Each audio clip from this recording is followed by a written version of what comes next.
ಸುಬ್ಬು ಅವರೇ, ಒಂದ್ ವಿಚಾರ ಹೇಳ. 10 ವಿಚಾರ ಹೇಳಿ, ಕೇಳ್ತೀನಿ. ಸೀರಿಯಸ್ ಆಗಿ ಹೇಳ್ತಾ ಇದೀನಿ ರೀ.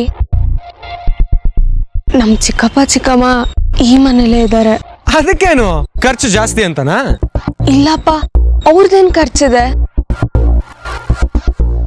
ನಾವ್ ತಿಂತೀವಲ್ವಾ, ಅದ್ರಲ್ಲೇ 2 ತುತ್ತು ಜಾಸ್ತಿ ಮಾಡಿದ್ರೆ ಆಯ್ತು. ಮತ್ತಿನ್ನೇನು? ನಿಜ ಹೇಳ್ಬೇಕು ಅಂದ್ರೆ ಚಿಕ್ಕಪ್ಪ ತುಂಬಾ ಧಾರಾಳಸ್ಥರು. ದಾನ ಧರ್ಮ ಅಂತ ತುಂಬಾ ಮಾಡ್ತಿದ್ರು ಊರಲ್ಲಿ. ಹೌದೌದು, ಕೇಳಿದೀನಿ. ಚಿಕ್ಕಪ್ಪಂಗ್ ಕೈ ಕಟ್ಟಂಗ್ ಆಗಿದೆ.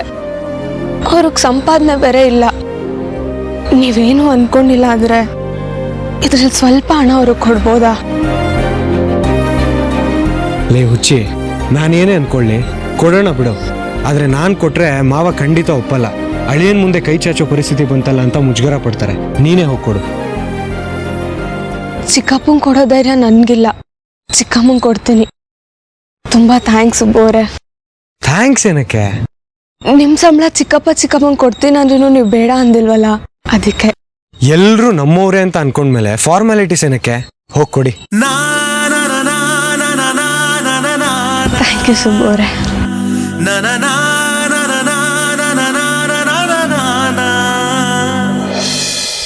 ಚಿಕ್ಕಮ್ಮ, ನಾನ್ ನಿಮ್ಗೇನೋ ಕೊಡ್ಬೇಕು, ನೀವ್ ಅದನ್ನ ಬೇಡ ಅನ್ಬಾರ್ದು.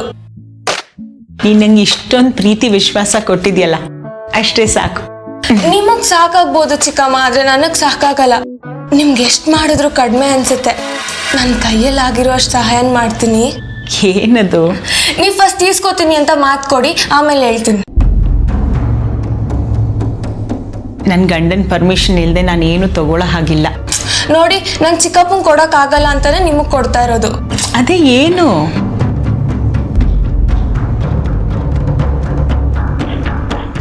ಇಷ್ಟೊಂದು ದುಡ್ಡ? ಚಿಕ್ಕಮ್ಮ, ಸುಬ್ಬು ಅವ್ರಿಗೆ ಇವತ್ತು ಸ್ಯಾಲ್ರಿ ಬಂತು, ಅದೇ ದುಡ್ಡಿದು. ನೀವು ಸ್ವಲ್ಪ ತಗೊಳ್ಳಿ, ಖರ್ಚಿಗಾಗ್ ಬರುತ್ತೆ.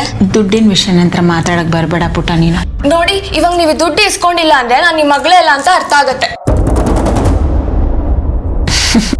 ನೀನು ನನ್ ಮಗಳೇ ಕಣೆ. ಮಗಳ ಹತ್ರ ದುಡ್ಡು ತಗೋತಾರ ಯಾರಾದ್ರೂ? ಅಲ್ವಾ, ನಾನ್ ನಿಮ್ ಮಗಳು ತಾನೆ. ಅಮ್ಮ ಅಪ್ಪ ಮಾತ್ರ ಯಾವಾಗ್ಲೂ ಮಕ್ಳನ್ನ ನೋಡ್ಕೋಬೇಕಾ? ಮಕ್ಳು ಕೂಡ ಅಮ್ಮ ಅಪ್ಪನ್ ನೋಡ್ಕೋಬಹುದು ತಾನೆ? ಅಬ್ಬಬ್ಬಬ್ಬ, ಈ ನನ್ ಪುಟ್ಟ ಹುಡುಗಿ ಎಷ್ಟು ಮಾತಾಡಕ್ ಕಲ್ತಿದೆ. ಇವಾಗ ನೀವು ದುಡ್ಡು ತಗೋತಿದ್ದೀರಾ ಅಷ್ಟೇ ಚಿಕ್ಕಮ್ಮ, ತಗೊಳ್ಳಿ. ನೋಡು, ದುಡ್ಡಿನ ವಿಷಯವಾಗಿ ಬಲವಂತ ಮಾಡ್ಬೇಡ ಚಿಕ್ಕಮ್ಮ. ಪ್ಲೀಸ್, ನನ್ ಸ್ವೀಟ್ ಚಿಕ್ಕಮ್ಮ ಅಲ್ವಾ ನೀವು ತಗೋತಿದ್ದೀರಾ, ಇಲ್ಲ ನಾನು ಮಾತಾಡಲ್ಲ ನೋಡಿ.